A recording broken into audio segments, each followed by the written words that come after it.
Here's an idea. What if your light bulbs were way more expensive and frankly way worse at being light bulbs, but you could make them any color you want and you could do it all with your phone? Is that something you'd be interested in? From The Verge and Vox Media, this is Version History, a show about the best and worst and weirdest and most important products in tech history. I'm David Pierce, and today, I think you will be interested. It's the Philips Hue.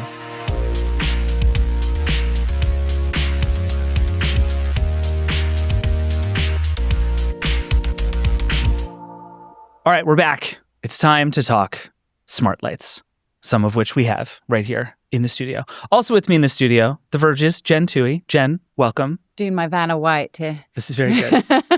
Hi, happy to be here. Very excited. Also joining us remotely, Richard Gunther, the editor at the Digital Media Zone. Richard, welcome. Thank you for being here. Oh, I'm so glad to be here. I love talking about smart lighting, so this is going to be a geek fest. Oh, get ready. I think the story for our purposes today sort of starts with the iPhone. But I briefly want to go back even further. And Richard, I want to start with you here. Circa, let's say, 2006, or even kind of in the decade before that, what did the smart home look like?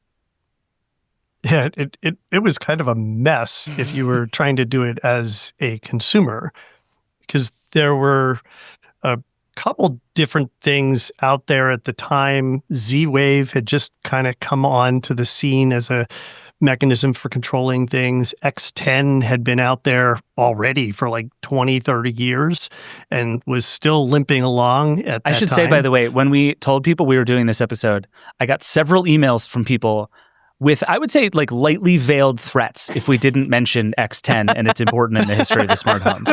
So for my own physical safety, Richard, can you just give us 30 seconds on X10 before we move on?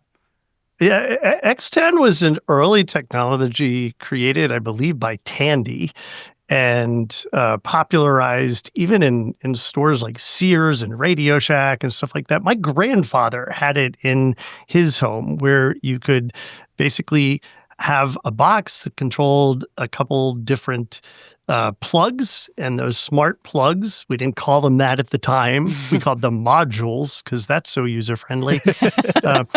They could be turned on and off at specific times, and it kind of filled the place of having those mechanical timers in your home to have lights on or off, or to be able to control something from a different room than where the light was actually installed. So it was old technology. It was not reliable at all. And it had this great feature where the more you added to your home, the less reliable it became. The dream. That sounds great. Okay, so on the one hand, that's what we have. And it's primitive and wacky and kind of worked until you really tried to use it. And on the other side, my sense is if you really wanted something sort of big and expansive and kind of whole home, you were doing, Jen, if I'm right, these like really incredibly expensive custom installations. This was like these for rich, fancy people. Like tens of thousands of dollars. Oh, wow. Okay. And this is, outfitting your like Hollywood mansion kind of thing. I think even, or your tech guru, your tech mansion. Bill Gates had a famously smart home in the early days. And so, yeah, it wasn't something that anyone really thought about. Like he said, like maybe the kind of automation you might have done would be like a timer, which my husband still occasionally uses because he gets frustrated with the smart lights.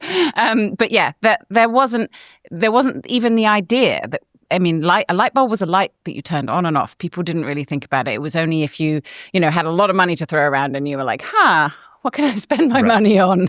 Yeah. Okay, so then this brings us to like the mid to late aughts. And two things are happening kind of at the same time here. One is the smartphone is starting to happen.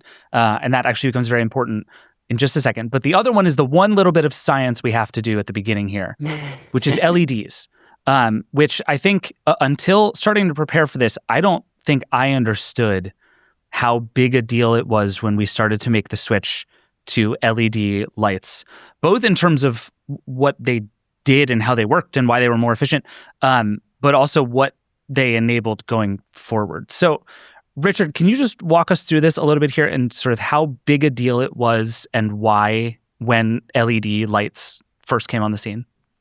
It was huge, and it was really transformative for the industry and difficult for the industry too, because it kind of pushed against consumers' instincts. We were introducing this new technology into light bulbs that, first of all, at the time, made the light bulbs and lighting look awful because the technology just did not exist to have warm white light from this type of diode at the time. And so, you look at very expensive, and I'm talking $50 for a standard lamp size light bulb. And it would give off this greenish, bluish, very harsh white light. And everybody's like, oh, this is the future of lighting, huh? Yay. Hospital rooms. Well, exactly. And, the lighting industry had a challenge on its hands also then as they evolved and as the technology got better and they were able to do specific color temperatures. Then they had to educate consumers. Like, what the heck is color temperature? Your person walking into Home Depot to buy a new light bulb doesn't know what that means. All they know is they've been told that the government isn't going to let them buy incandescent bulbs in a couple of years, so they better get used to this stuff. And it was confusing. The numbers are different. Like, lumens and watts have nothing to do with each other, and people are used to thinking about light bulbs in terms of wattage, and they have to learn color temperature, and there's all kinds of other numbers on those boxes that most people don't even know about. So it was challenging, but it also got us to a point where, frankly, you're generating so much less heat in your homes now, and you're using so much less energy just by changing light bulbs in your homes now. Yeah. And I think the other thing, I forget where I read it, but at one point somebody was saying essentially, we didn't realize at the time, but we were essentially turning light bulbs into digital objects. Like, they had gone from this very analog sort of material thing to a fundamentally digital object. And now we can start to do things to it, like program it. And that's where all of this starts to come from. So we go to Philips. Deeply fascinating company, by the way. We don't have time to go into all of the strange things that Philips has been involved with over the years. But I think of Philips as like the company that makes my razor. Much, much more than that. But anyway, so inside of Philips, there are basically two things happening sort of simultaneously on the lighting team. Again, the iPhone has come out, and so there's a team that starts to work on just building apps. They think it might be cool to control some of the things they're already starting to make. They made this product called the Living Colors lamp. I have a clip of this lamp just for anybody who doesn't remember. It's like shockingly early little bit of color changing lamp. Let me just play this for you. Sometimes a room can seem, boring. But the right LED light can change all that in the flash and bring your space alive. Look at the TV! A Philips Living Colors Love it. Iris is Yeah, the perfect way this just to gives you the inject sense of the time we're talking about. entertainment. High-power LEDs deliver 16 million colors to choose from. And with the easy-to-use remote control, you can adjust There's a brightness remote to set the control. mood you want. It's timeless and distinctive. So this gives you a sense, right? This is very much a smart lamp, but it is a sort of hacky pre-smartphone digital one. Yeah. But you can change the color of your light. And this is already a meaningful, exciting new thing. And so there's a team at Philips that is like, okay, wouldn't it be cool if you could change the colors on your light with this touchscreen that people are starting to have in their pockets called the iPhone? And then there's this other team working on the Living Colors stuff, led by this guy named George Yianni, who, Jen, you just spoke to the other day. In fact, George, who is the co-founder of Hue, is a theoretical physicist. And he was brought on in order to help understand like complex systems, which is what they were starting very early days to design. The team had started coming up with new interfaces, new ways to interface with your lights, because they saw this potential now that we had a digital light experience, or the potential of a digital light experience, so many more ways of interacting instead of just flipping a switch. I actually was using the iPhone to prototype new remote control interfaces because I could then update them very quickly rather than have to get new tools made every time I wanted to do a user test. But in playing around with these interfaces on the phone, all web interfaces back then, there was no app store.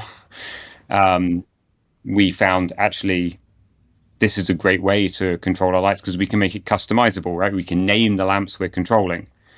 We can have people, choose their favorite colors, store scenes. And so we kind of I quickly pivoted towards a pitch, which became an internal startup within Philips for actually having smartphones and digital interfaces be a new way of interacting with lights inside our home.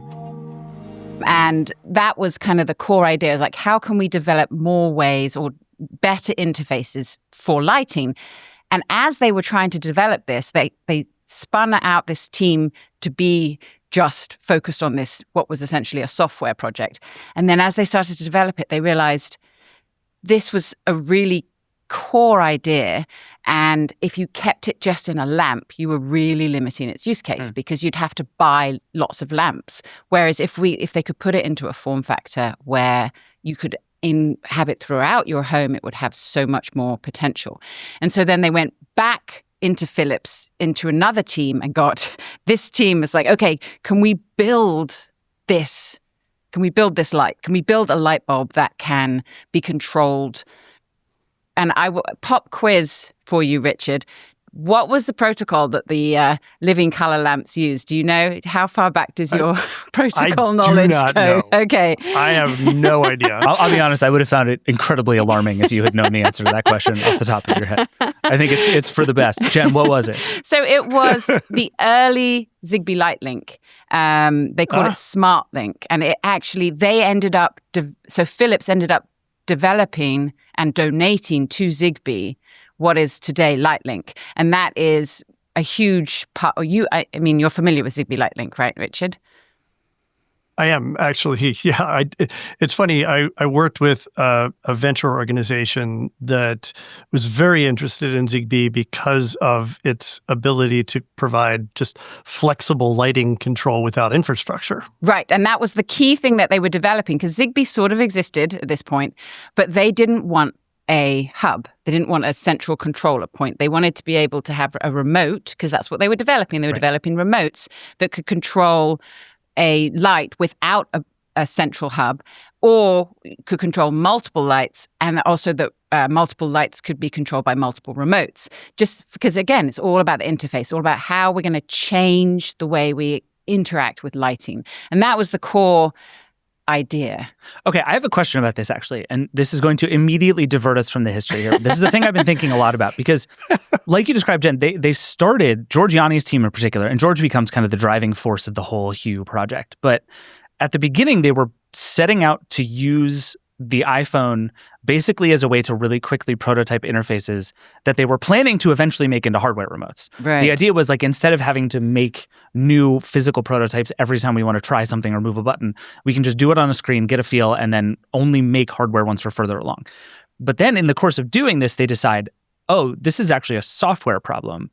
And we should just go back to making things on the phone and let the phone be the primary interface to a lot of this stuff. And the thing I found myself wondering over and over is there's an alternate universe here where instead what this group of people does is go and make a bunch of really interesting new ideas about remotes and maybe like cast it far enough along and we end up at like, can we reinvent the light switch? But instead, this becomes pretty quickly a purely software enterprise. And what I want to know is, are either of you as bummed as I am that we didn't get to explore what it might look like to reinvent the light switch? Richard, what do you think? Should we have done this? I think that's an amazing idea. A number of companies have tried to do this, I would argue largely unsuccessfully. Every time somebody tries to come up with a creative new spin on the light switch, I just kind of wince a little bit. There's a bunch of folks in this space who refer to poorly designed light switches as Gunther switches because I have such an issue with poorly ergonomically Don't get him designed going on the light GE switches. Sync switches. This is a great thing to be known for.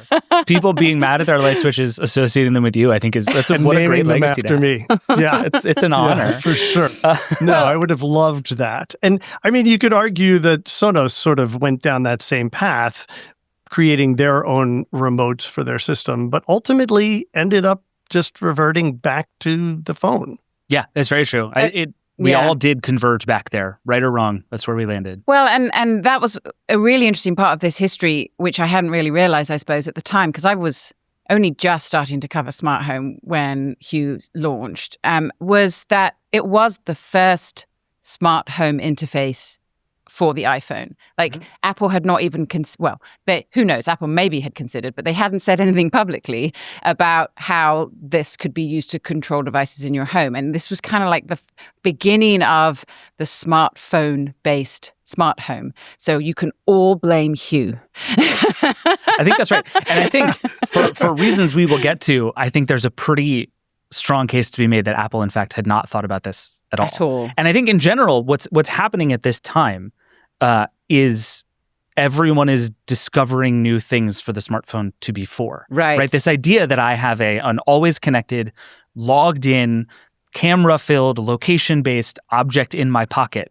is changing everything at like record speed. And this is just one version of that. But so this team starts building. I found this great clip this is on like the Hue Facebook page that shows one of their very early prototypes. George described it both in interviews and I think to you, Jen, as a bunch of Mac Minis in suitcases. And here is just a tiny bit of what that looked like. With. And actually the trigger which actually got us using smartphone controlled lighting was I was working on a project for the Living Colors products. So I went about prototyping the first. So you can see it's just a bunch of circuit boards on some cardboard, and this is the beginning of the Smart Lights project. It's like these big, honking early computer kinds of systems, and this is what they decide to give to people, because this is a moment, it's important to remember, nobody knows what smart lighting is or what you're supposed to use it for or how it's going to work or any of this stuff. So the thing that they do is they get 100 kits of stuff, a bunch of cables and nonsense inside of suitcases, and they put them in people's houses and they just ask them to use them. Did George tell you about this early testing process? The key thing about any technology is you need to have a reason for it to exist, right? You need a use case. You shouldn't really be working from the technology towards the use case, but find the use cases and solve the problem. Obviously, they were doing it the wrong way around, but they found a lot of use cases straight away. But you know what's interesting about that? They didn't find one. No. Do you know what I mean? Like, I think a lot of times you go on a process like this and you find, like the Amazon Echo is a good version of this, right? Yeah. They went out and found, okay, everybody wants to use this to listen to music. This is fundamentally a sort of universally music-based product. And then everybody has little things that they want to do on the side so we can build a whole ecosystem. But from everything I found in the research, one of the weirdest things about smart lighting was that everybody immediately found use cases for it, and none of them were the same. I actually ended up setting up a routine where my light would turn red if my boss had emailed me. It was super helpful. You wake up at 1 o'clock in the morning and all your lights are red and you're like, oh God, what has happened? I would just have one light turn red, not all of them. Okay. But yeah, that would have been kind of terrifying. I can imagine, and Nilay would love that, the power. Oh yeah, don't tell him that's available to him. Nilay, don't listen to him. This was just at the beginning of it. Like, I had just started working not in an office and, not being tied to my computer all the time. It was great to be like, oh, okay, better go check. So yeah, those were the main things they found. And the really fun point he made about the group, the test group, was he said, none of them wanted to send them back. He said, when you can't get the products back, that's a good sign. That's a good sign. Especially when it's like an incredibly early, incredibly primitive, to your point, Richard, just barely working version of these things. They're just immediately, there is something that brings people to them. Yeah. And Richard, I do want to talk about the just barely workingness of this, because you mentioned LEDs being hard to do, but I think the more I looked into this, the more any smart light bulb just starts to seem like kind of a miracle. And especially in these early days, I mean, literally just light bulbs are hot, and that makes every other piece of this process much, much harder. Like, Yep. Give us a sense of sort of how big a technology problem something like a smart light bulb actually is. Well, if you look at early generation LED lights, the biggest problem was heat dissipation, because this wasn't like, slowly burning out a filament in the middle of a glass ball. The electronics themselves got quite hot from the light emitting diode. And so they needed to come up with ways and heat sinks and creative ways of getting air through. So you see some crazy early generation bulbs with fins and holes in them and all kinds of do we have a weird picture of the very designs. first one? Because that shows the very first Hue bulb had the fins, which you do still see today in like really cheap bulbs. But Yes. they had they looked ugly. I mean, here in front of us this is the first generation that they released, and it was a sleek, beautiful bulb with this like silver bottom and then the kind of ice cream cone top. But the original prototypes that they took, that they developed and were sharing with people before they launched, had those big fins, and they did not look nice. They looked like cheap plastic. And the really interesting thing technology-wise that George shared with me when I talked to him about this is he said they weren't originally looking to develop a colored light bulb. They were originally looking for tone. So the warm white to the cool white tone, tunable lighting. That was the thing that had a use case already. But in order to do that, they had to use very special LEDs. I think at the time when we were making this, it was just barely possible to make a color changing light bulb in a light bulb form factor. So the first light bulb we made was not a 60 watt equivalent. It was like 45 watts equivalent. Didn't do saturated colors. We had to use automotive grade electronics inside it because parts of it got up to 125 Celsius. So it was just barely possible. And the way we made it just possible was by using a lime green LED, which is the most efficient type of LED, in order to boost the amount of white light that we could generate. And that meant actually kind of colors came as a direct consequence. Side note, when George talks about it, he calls them LED lighting, which is a lot easier to say. I like that. LED Interesting. I have never heard that it called either. And then they realized, okay, color shades, adding color gives this a whole different value. It's a different product and another value proposition. So yeah, it was a real, and then they used another company within Philips, Color Kinetics, to help develop the color light. And Color Kinetics is still around, and it's the company that like lights up the Empire State Building. And does stuff like that. Very cool company and a very smart acquisition on Philips' part. Yeah, that's again, Philips. Deeply fascinating company. Everything you can imagine Philips has made at one point or another. One other bit of the tech that I saw that I thought was really cool is they were having trouble managing the radio that you need to connect to actually get signals to and from the bulb, because the heat sinks that they were using to keep the bulbs cool were actually interfering with the radio frequency. So what they did was when you put a radio in a big metal thing, it's hard for it to actually communicate. But what they find a way to do is actually attach the two pieces together, and so they turned the heat sink essentially into the antenna, and actually like managed to make it work for them instead of against them. But again, as far as I can tell, it is a minor miracle that any of this worked at all. Absolutely. And, while we're talking about those heat sinks, one of the things that was problematic for LED lighting in the beginning was that heat sink took up all the bottom space of a light bulb. So typically, when you went to the hardware store to buy a very expensive LED light bulb that was probably terrible, it only shined light upwards. Because it only had the top part with a lens on it that exposed the light. And what Philips did was brilliant in shaping the lens portion of the bulb in a way that it actually casts light out and down, not just up. Yeah. And today we don't have them here, but the current Hue bulbs are fully glass. They don't have this. Right. Yeah, they just look like light bulbs. They just look like regular light bulbs. Yeah. Yeah, it was actually kind of wild coming into the studio and seeing these. how much these don't look like light bulbs. There was a Wired story when these first one came out that called them smushed ice cream cones, which I think is exactly the mental image that everyone should have in their mind if you're listening to this. Yes. So we should take a break here because this is a good moment, but we're gonna leave the story at CES 2012. A bunch of stuff has happened. This is going very well. The tests are going really well. Philips continues to invest. George builds his team.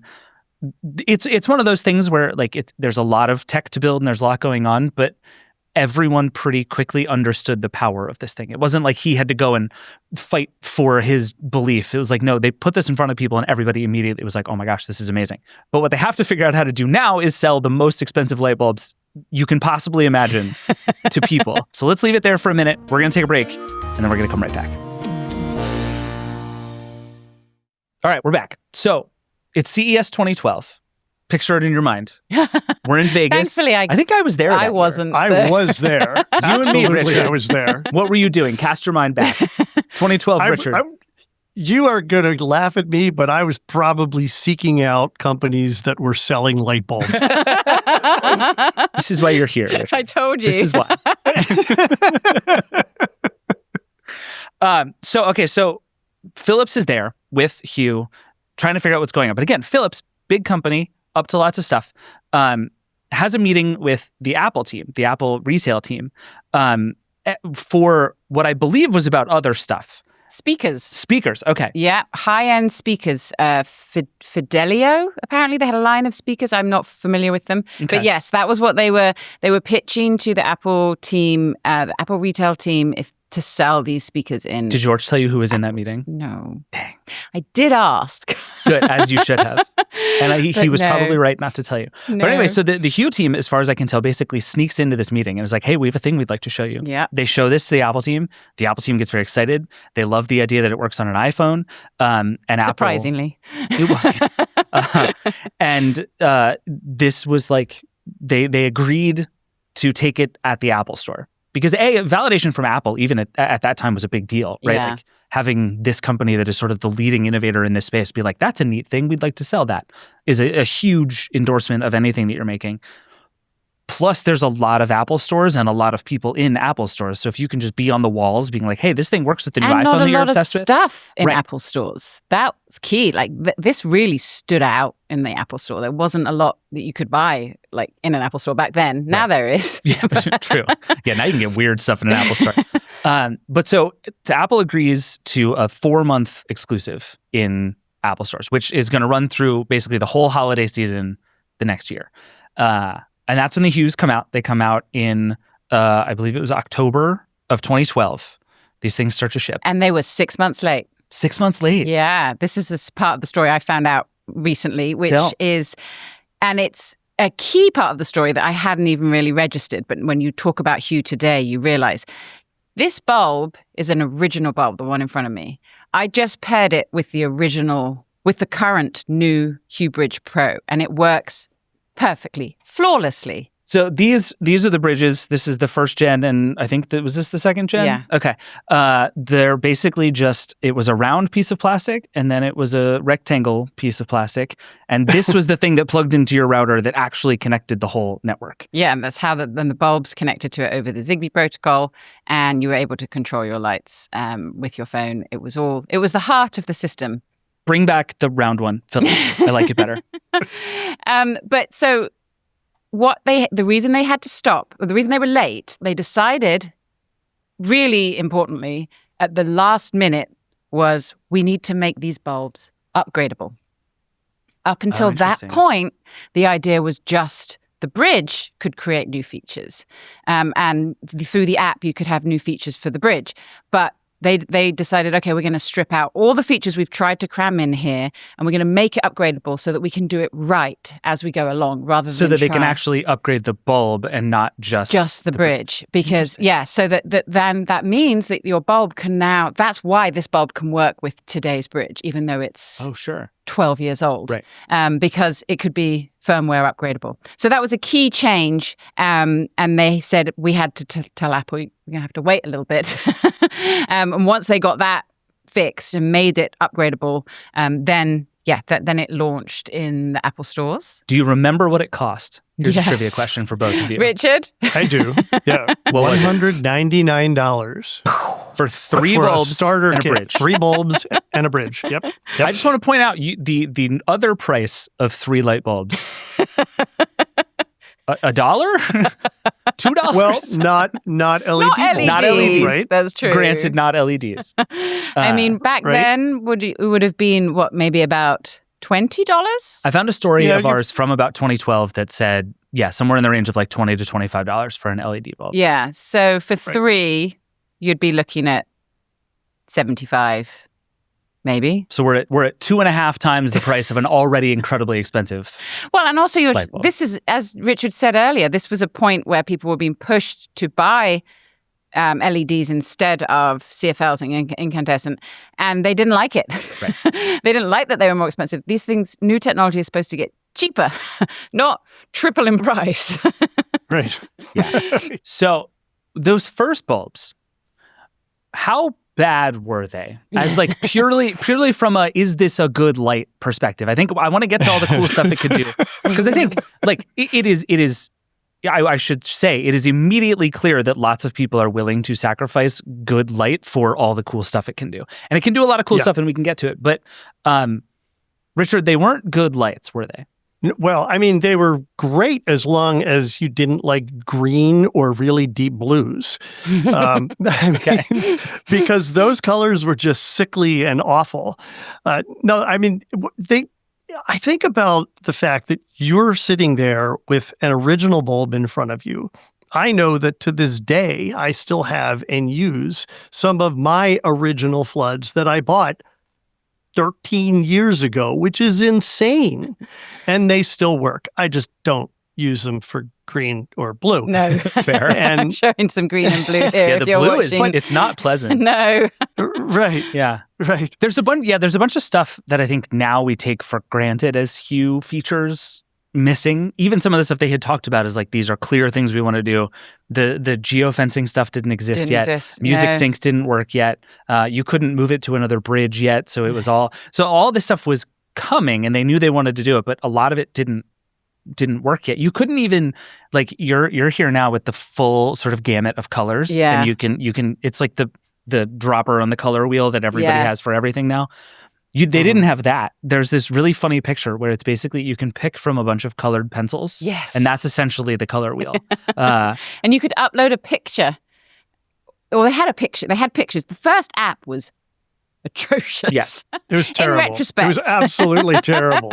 Yeah. I have a clip from a PC Magazine hands-on at the time. Can I just play this for you really fast? It's a good picture of what this was. This is Eugene Kim from PC Mag. The next thing you'll want to do is fire up the free Philips Hue app, which will then prompt you to press the button on your wireless bridge. So you press the bridge. Still how it works today. Once you have the bridge connected and your app is paired, go ahead and screw in your Philips bulb to any lamp. You can already see how bad the app is. There's the bulb. I also appreciate the half-second delay where it turns on. And the color of the light bulb. Here you can use the dimmer, or you can drag around an on-screen icon to change the color. So yeah, it had some manual color picking, but not a lot. No, and it was. He said it was very choose much from kind of preset scenes hacky. with It Philips wasn't preloads really. in It's the not app. like the color wheel you have Right. today. But then this one's my favorite. It's just a wall of 12 presets that are all little like Polaroid-y pictures. It's not good. No, The app is very bad. I like their idea though that they were trying to make this feel like something that you could connect to, rather than just being a color wheel. Like, we use this throughout the smart home today, and it really came from this idea of a lighting scene, which is a thing in interior design. And back then you could pay someone thousands of dollars to come and design your lighting. You still can do that today. But Hue has made it much more accessible. And today, in fact, their most recent update or launch was lighting scenes that actually work within your lights. Now you can tell Hue where your lights are in your home, so it can adjust the scenes to feel more realistic inside your space. And that is a huge, I mean, it's and this is something that goes throughout smart lighting. You really cannot appreciate smart lighting until you experience it, because no one knew they wanted this. Right. No one thought they needed this. But once you got it, you were like, oh, I love this. Yeah, I think like my own example of this recently is I work in my basement, and there's this big overhead light right above that sits sort of right at the level where it's right at the top of my eye line all day, and was giving me headaches. And I put in really warm smart bulbs, and it's just immediately better. And it's like, oh, just little things like that. And so over and over and over and over, people start having this experience with these Hue bulbs. And I don't know what George told you, but from everything I could tell, the reception to this was almost universally positive. Every single review I read was basically like, it is absurd that this thing is $200. What are we even doing here? Right. But also this thing is amazing and I love it so much. Yep. Yeah, and I think there were two. So the key was the Apple partnership. If they had launched this in a Home Depot, just on the shelf next to all the other Philips bulbs, I just think it would have really struggled. But because they were able to partner with Apple, get into the Apple stores, they were reaching the correct audience, to your point. Like, they were reaching people that were willing to try this out. And then that gave them the runway to be able to develop a product that everyone could use. Because originally it was also iPhone only, obviously, to begin with. Yeah. So I think that was a really key, being in the Apple stores. But he said because it was incredibly expensive to manufacture these bulbs. He said they lost money on every single bulb they sold at the beginning. Really? Yeah. It was no profit margin because this technology was so new and they had put so much resources and engineering into it. At $60 a bulb, they're losing money. $60 a bulb, they were losing money. Wow. And he said, and obviously that was their biggest fear, is that the price was gonna cause people to not buy this. But so originally they only made, he didn't give me a number, but the first run was very constrained because they really weren't sure. They knew they had a great product. They just didn't know that they were going to be able to communicate that to the target audience. And the Apple Store really ended up being key to that. I remember writing at the time about how all the retailers were struggling so bad trying to figure out how to market smart home products. And they all were just terrible at it. Apple understood retail and considered the fact that most of the people that walk into that store are going in there with the mentality that I'm going to spend more for something in this store than I would pretty much anywhere else. Right? They're buying Apple products. They are already paying an Apple tax. Right. So you're getting the right consumer in that store for your product. And I think price over time has gotten much better. They're still more expensive, but they're a lot less more expensive. But the other thing that I think starts to happen right now is there's a really interesting turn in this whole market. The idea of getting a smartphone and saying, I could use this to control things in my house, wouldn't that be cool? And then you lead to smart lighting, just sort of percolated around the industry. And I'm curious to what extent you guys feel like Hue was first to this idea, or if it was just the one that kind of got it right and shipped it. I mean, Insteon was out, but did they have an app at that point? How were you controlling? Okay. They did have an app. It was janky at the time, but yes, they did. So there were a couple of people before in this space, but it wasn't widespread, and it certainly wasn't like everyone was talking about and using it. It was very niche. Right. And for the most part, they were all one-offs.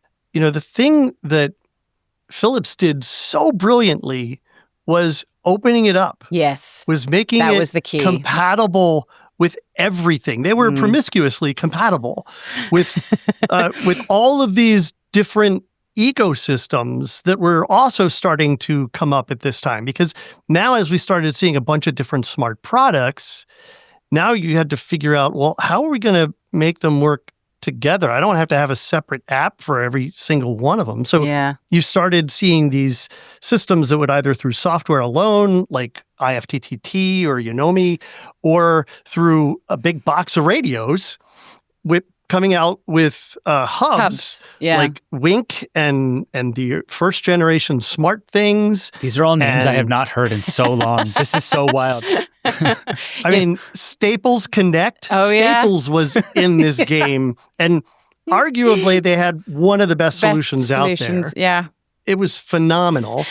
Revolve, even Logitech Harmony at one point in time had compatibility with them. They worked with Nest. I mean, they worked with the expensive stuff with Control 4 and Crestron. They worked with everything, and they opened their API so third-party developers could build their own apps to control Hue stuff. It was brilliant, and it's the exact opposite move that most companies would think as far as how to handle their IP.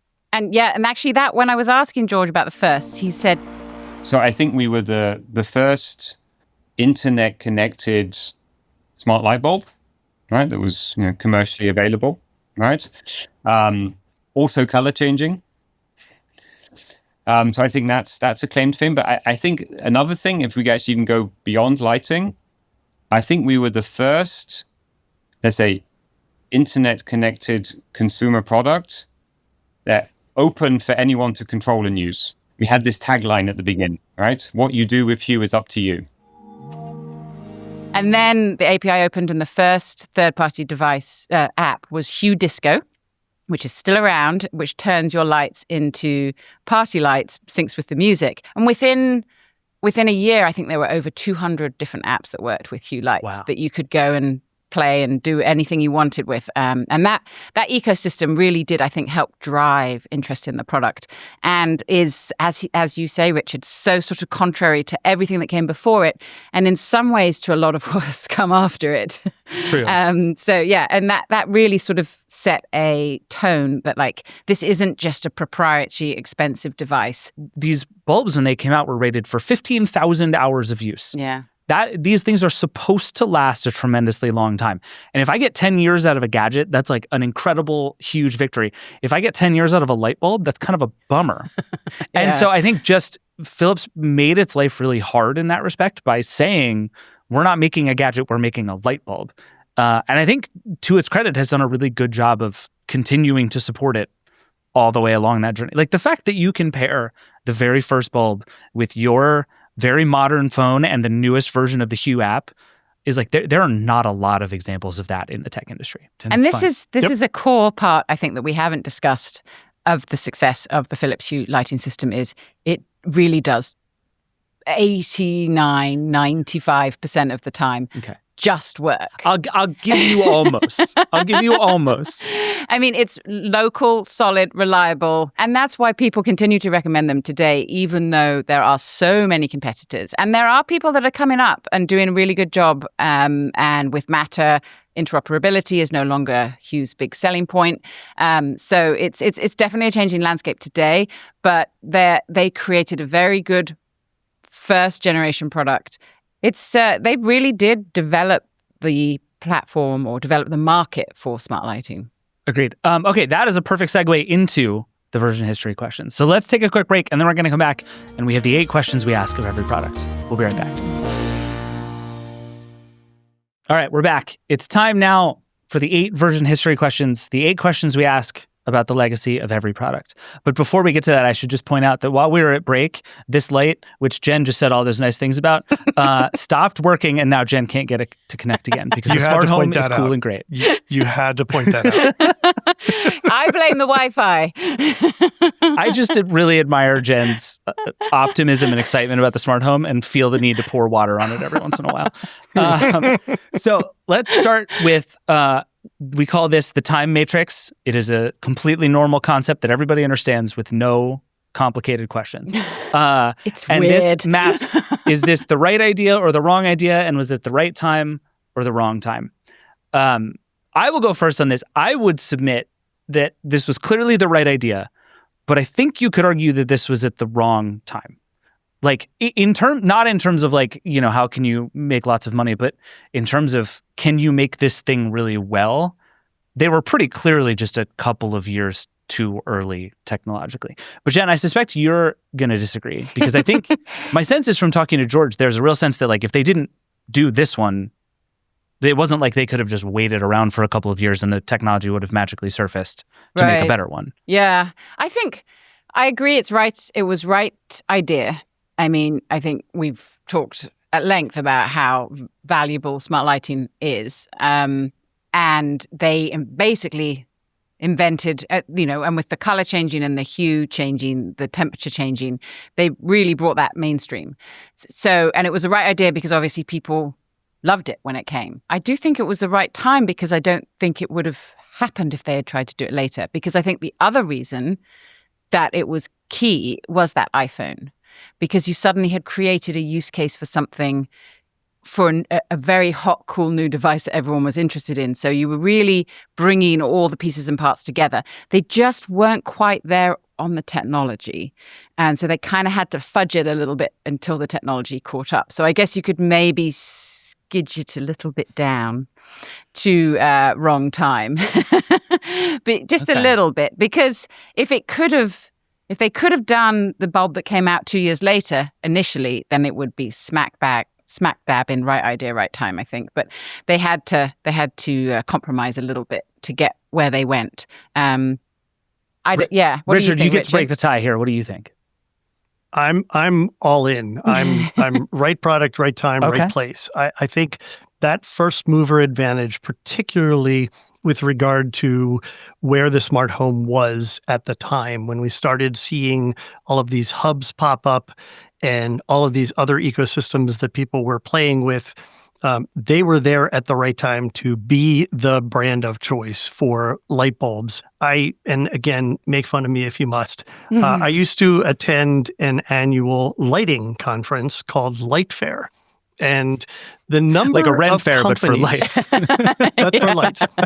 And the number of companies that were dying out, just trying to get the LED lighting, not even a smart bulb, but just trying to get the LED lighting correct. There was a path of dead companies that had pretty good products but couldn't get there. So I think they made the right move by going out with what they had and getting all these partnerships in place that they could then build on and iterate on. And yeah, I'm all in. That's a good case. I buy it. All right, it's right idea, right time. You can have this one. All right, question number 2. Was this peak anything? I have a couple to offer you. I think I have one that I feel very strongly about, and then I have just a couple of other ones I want to throw at you. Was this peak smart lights? Probably not, right? It got better for a lot of reasons right after this. Yeah, I wouldn't. It was not peak smart lighting. I would say we're probably close to peak smart lighting now, actually. We might be. But was this peak weirdly coming up with strange ideas for smart lighting? Like, I feel like everybody's gotten sort of normal about their smart lights now, but back go then back to 2012 and everybody got it and was like, what if I could sync this up with my toaster? And it's like, well, that's nothing. And everybody wanted to do it anyway. That's so true. Yeah, there were some weird use cases. I wrote a whole article on all the fun things you could do. Oh yeah, one of my favorites. It would change to a preset color when the space station flew over my house. That's nothing. That's nothing. This was all thanks to if this then that, if you remember. Oh, and then the big use case everyone would say was this was totally peak if this then that. Unquestionably peak if this then that. And that, yes. Yeah. Like if your football team or your sports team scored, it would flash the colors of your team. I mean, you can still get it to do that today, but yeah, I think it was peak color changing lighting, possibly. Like today, honestly, I don't use the color changing much myself. It's much more the tones. The temperature is more important for me. But it is fun, around holidays and such. But I think it was peak color changing lighting, maybe. I don't know. Richard, what was your other one? Do you have any wacky scenes? What makes your lights flash?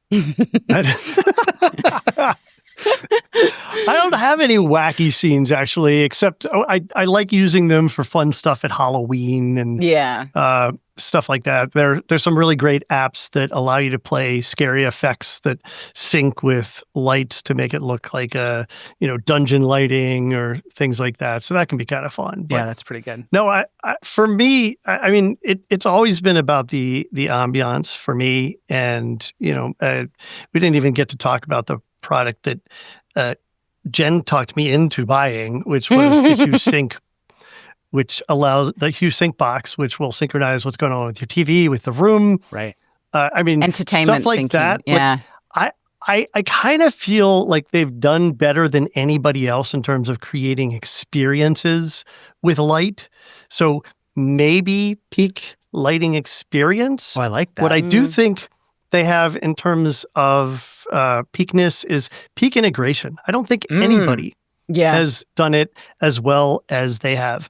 And it's not just their lighting products. Their lighting products, their sensors, and by the way, they make amongst the best sensors on the market, and their buttons and remotes. It's all accessible through all these other ecosystems, which is that's really smart. Yeah, that's really good. And I remember especially in those early days when Alexa, Google Assistant, and then HomeKit were all really on the come up, they were all so different that I feel like I spent a lot of my time, and I'm sure you both spent a lot of your time, just explaining to people what worked with what. Yeah.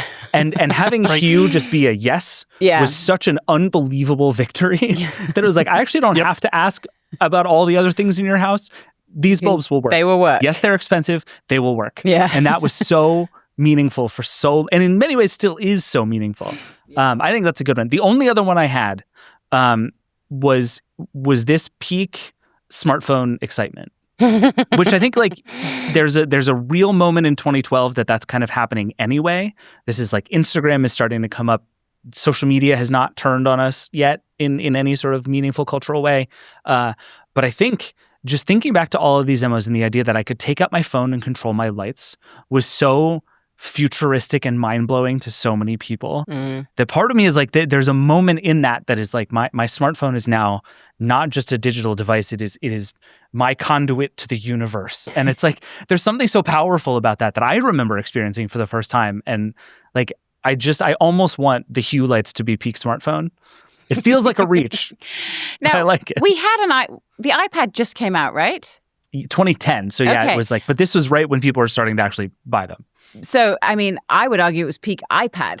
Oh, interesting. It finally gave you a use for your iPad because this was the problem. I got an iPad in 2011 and I literally was like, what am I supposed to do with this thing? It doesn't do anything. And I ended up using all my smart home apps and like mounting it on the wall and using it as a smart home controller, which, but that was definitely the geeky way. But it was, that in the interaction using, your phone or your iPad with your lighting was, and I think today we are trying not to do that in very meaningful ways because we want to get away from our phone. So the excitement over using our phone to control our home, I would say this was peak iPhone because today, like I said right at the beginning, people don't want a folder full of apps to control their home. They want it to be much more seamless.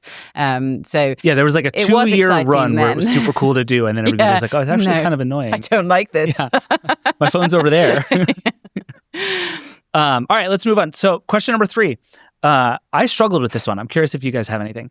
If you could time travel back and develop this thing yourself, if we're putting you next to George, you're building this thing together, could you make the product more successful? And I want to talk in particular about the very first ones. Is there anything you would have changed? I came up empty on this one that I think, and this might be, to your point, Richard, why it's right place, right time, that I'm not sure I could have made it cheaper or pushed in any particular direction or made sure to add a feature or some, I don't know. I came up empty, but I'm curious if either of you have any ideas. I do think they should have kept a remote with it. Oh, that's a good one. I feel like it became, and this to our conversation about the phone, it became something that only the person with the phone had control of.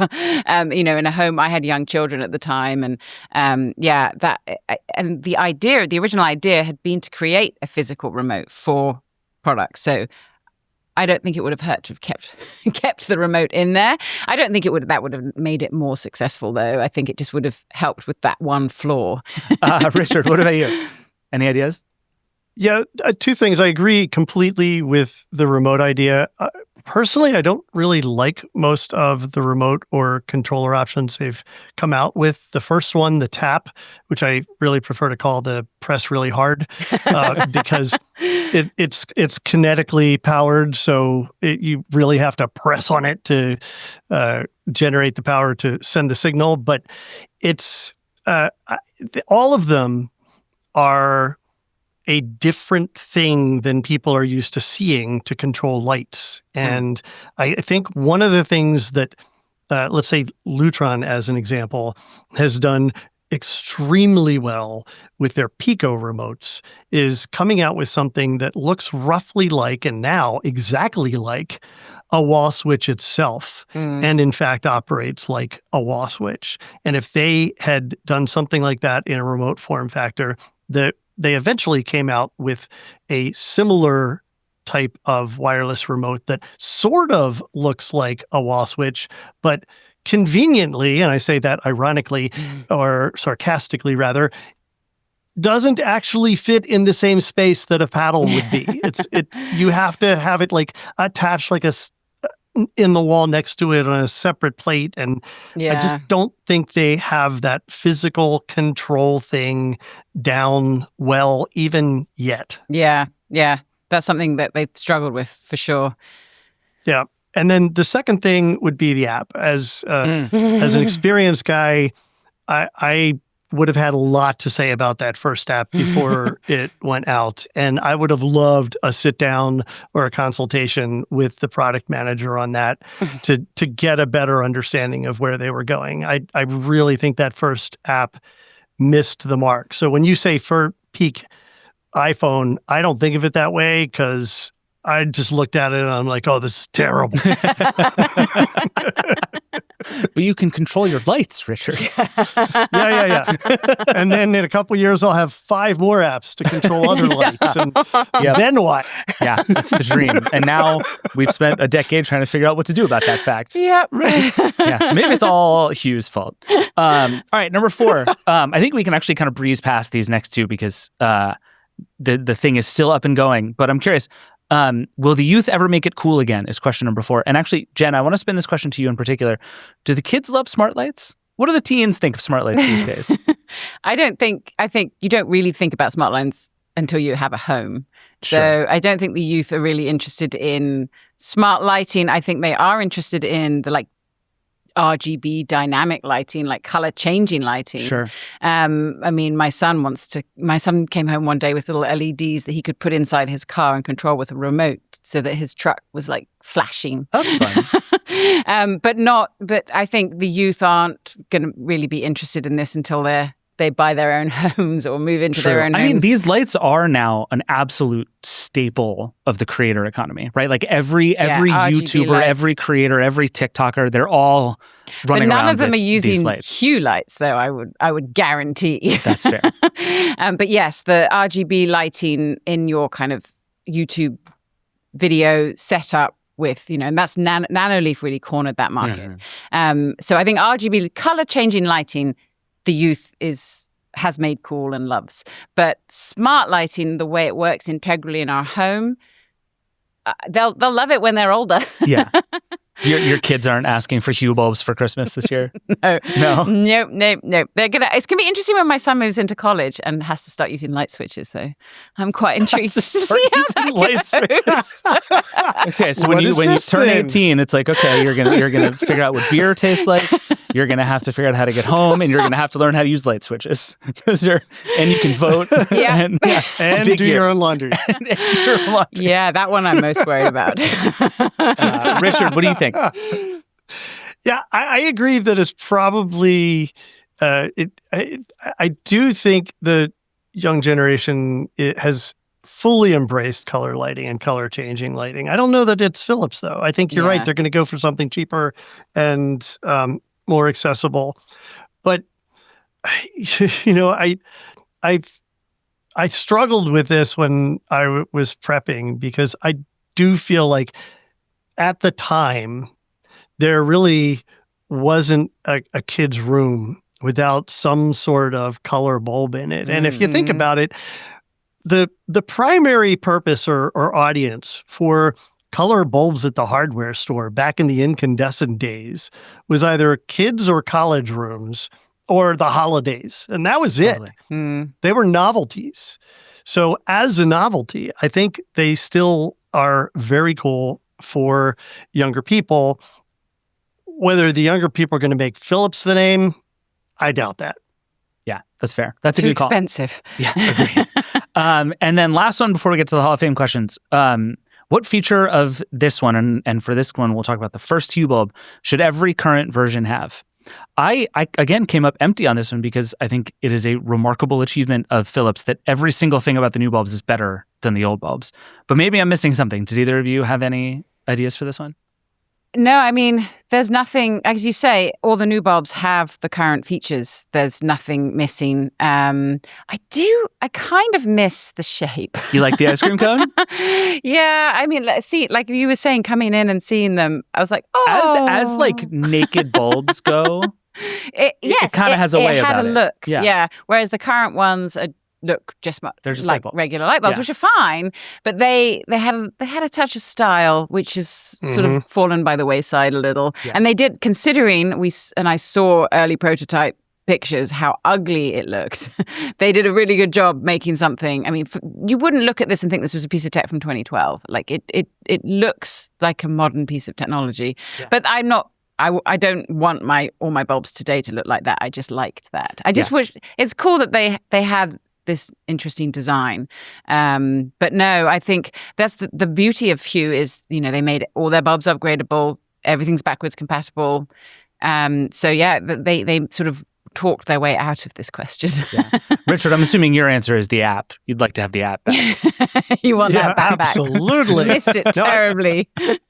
I think this is a hard question to answer because of how forward compatible they have been, right? That from the beginning, all of those capabilities are still there. I do miss them popping on after the power's restored from a power outage. That was really nice. That was a huge complaint, I remember at the time. Yes, they finally fixed it. They would just turn on at full brightness. That happened to me at my husband once, and he was like, "These need to leave our bedroom." Not great. All right, now let's get to the Version History Hall of Fame questions. 3 questions. It has to pass all 3 tests if it want to make it into the Version History Hall of Fame. Question number 1 is, did this product do something truly new? I think this one's easy. I think the answer is yes. Absolutely. Right? Absolutely. Okay. Yeah. Yes, it was very much groundbreaking. It brought smart lighting into the market. Even though George had to use like 12 adjectives for what it was the first at. I think it does add up to something. First, but like a consumer level smart light bulb that anyone could go and buy and be able to use with however they wanted. Yeah, it was new, and it brought the concept of smart lighting to residential homes. And they did there was nothing like this before. And now there's an entire market around this. So and it was a successful new product for sure. Yeah. I can't see any reason.